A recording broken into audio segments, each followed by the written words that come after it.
Section 9, Comparative Market Analysis and Brokers' Price Opinions. There are differences between an appraisal, a CMA, and a BPO. Right here is a chart that you can look at and compare them. Take a moment and look at them.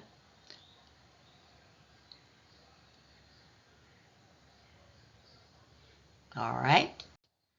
Now to valuing intangible assets. Items like goodwill, franchises, copyrights.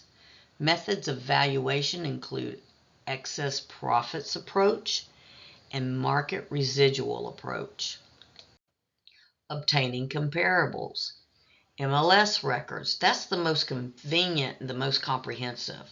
Company files will show properties listed and sold by the company. Public records, your county appraiser and county clerk have online databases and show all the sold properties. And then other licensees may know of commercial or rural properties. Adjustments are made to the comparable property, not the subject, ever.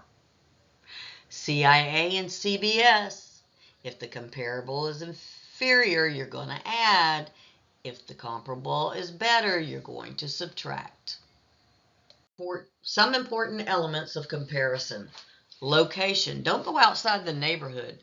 It's most important in determining the value. Construction quality, age, gross living area, and number of rooms.